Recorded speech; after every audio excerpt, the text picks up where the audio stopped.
over the next 4 years to make it most effective for the family. Okay. All right, great. And so I know a lot of people, I mean, the stock market is down, although it's being really schizophrenic. So I Right, don't, exactly, right. It's up today. maybe it's not down right now. I don't Yeah. know. It was down a couple days ago. But anyway, so I know a lot of people say, their college savings is down a bit from where they want it to be. So should they borrow and let it rebound, or? Yeah, that's a great question. And one of the biggest things that I'll work with families on at this time is looking at their assets they have and determining how they're invested.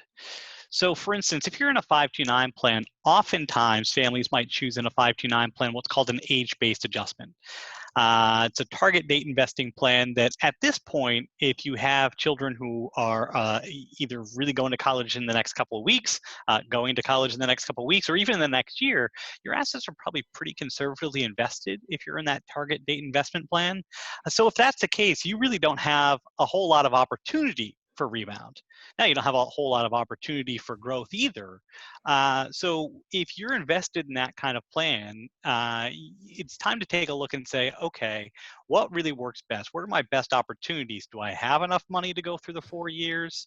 Am I going to need to borrow at some point? And if I'm going to need to borrow, now might not be a bad time to look at borrowing, because while the rest of the economy is in flux, as our interest rates for loans, actually your interest rates for loans are at, and I can't believe I'm saying this, but because I've been saying it for 13 years, historical lows. Mm-hmm. Interest rates on loans are really, really low right now. So federal student loans, as well as some private student loans, are really good opportunities there.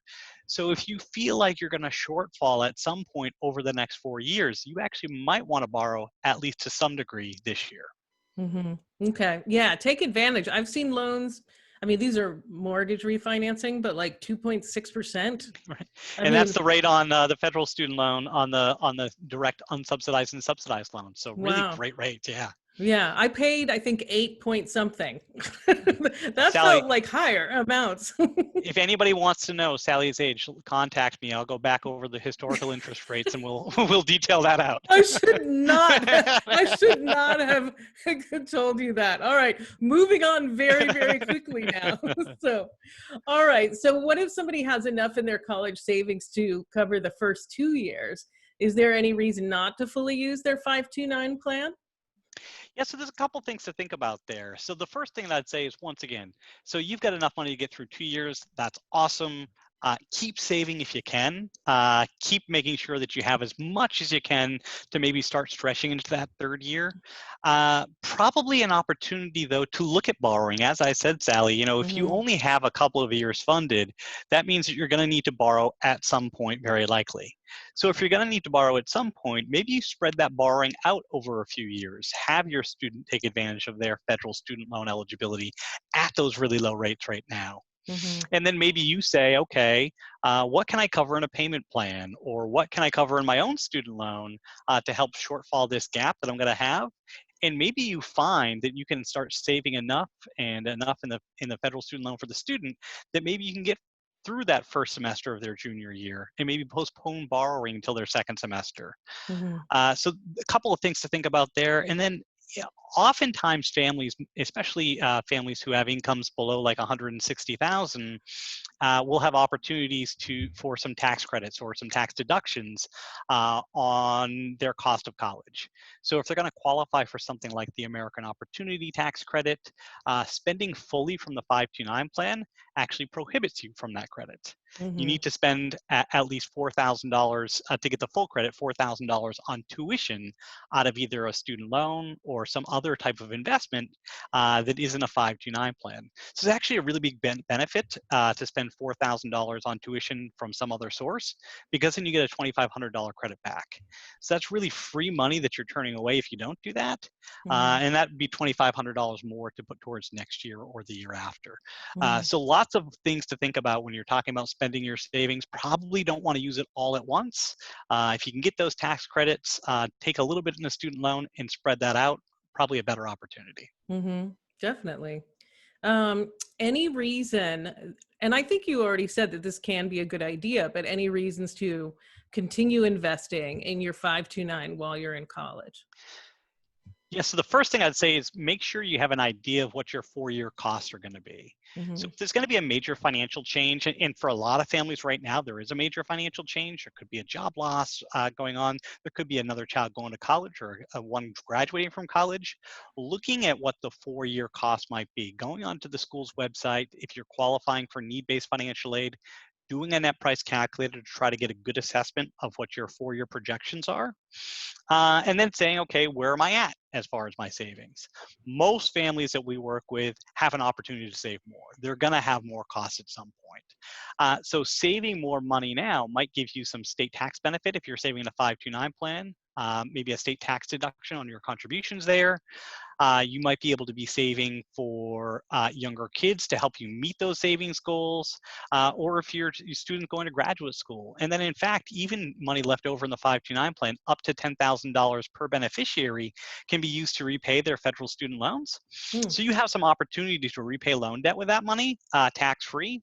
So for most families, I say keep saving, save as much as you can, especially if you're shortfalling on whatever your savings goals are there.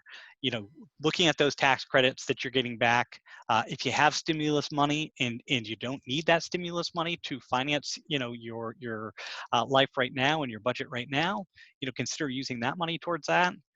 But of course, if your family's in financial straits right now, might not be a bad idea to cut back on the Hmm. savings.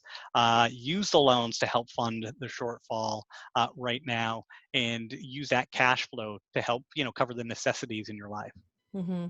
Yeah, that's interesting, and I'm glad to be able to talk about this with you too. I had a friend who actually said that his financial advisor, he and his wife had been dutifully started putting away money in the 529 plan with their son. They built it up to 60,000, which is great, but not going Yeah, to cover a private school, not even sure. all of a public, probably, right? Unless the kid's going to live at home. And then I guess the financial advisor called them up and said, well, I think you're done. You don't need any more than that. And I was like, what is he talking about? Do you know how expensive Right, college is right right, now? I said, I mean, he's probably, I said, you don't have to send him to an expensive private college, but what about, the UC schools? Don't you want to be right. able to pay for that? Like, and I showed him the costs, and I was like, looks to me like you should keep saving, but maybe ask him why he said this to you. Right. Um, And so depending on how far the student was out, growth potential there, I don't know exactly how old that student was, mhm, but certainly, yeah, unless you're staying at home, like you said, and commuting, most public schools are going to cost more than that. Now, listen, in that family's life, they may have been saying you have other things you need to be saving for. You need to increase mhm, your retirement savings. You need to build an emergency fund. All of those other things might have been playing a role in that, and they're saying it's time to cut back on that. mhm, But certainly that amount probably wasn't enough. Like I said, unless that student was saying, I'm going to go to the community college for a couple of years, then go to a 4-year school or something like that, that may have been enough money. But certainly, like you said, Sally, not enough for a private college. yeah, yeah. Okay. All right. So, Alex, I was hoping to, unless you have anything to add to that, did we cover everything? No, I think that's Okay. good. Okay. All right. So, I would love to ask a little bit about your experience. We only have like a couple minutes, but just briefly, like what stood out to you about Southern New Hampshire? What did you just really love about it? Yeah, so I can tell you that Southern New Hampshire for me was just a great opportunity. When in high school, like I think a lot of students that we work with, did enough to get by, did well, but did well from the minimal effort I put in. I was lucky to do well, I will say. Hmm. And so Southern New Hampshire presented me with an opportunity to come and prove it, if you will, in accepting a wide variety of students there, and with some really high achieving kids and with some kids who just barely got by in high school, offered a really great opportunity, great diverse mix of students on campus from that perspective. And when you go there, there are just so many people. So and this was from the on-campus perspective. The on-campus perspective, small campus, but really in touch with their students. A Hmm. lot of people that really care about the students there. That was the biggest thing for me. My success is totally attributed to all of the people from President LeBlanc, who came there Hmm. well into my professional career, but all the way down into the financial aid counselors that helped me, the residence life staff that helped me, that really cared about me. And so not even just my academics, but my overall success and giving me those opportunities. I really, my time there certainly is second to none. It was great for me, and was just a really unique experience. All right, great. I'm so glad to hear that. I love hearing about kind of these gems of schools that maybe not everybody's been talking about, but Right? they do so much for their students. So, They do. They yeah. do. They whatever you need. Yeah. That was always the approach that the staff took with me anyway. Right, right. What do you need to be successful? Yeah. Right. Yeah. Absolutely.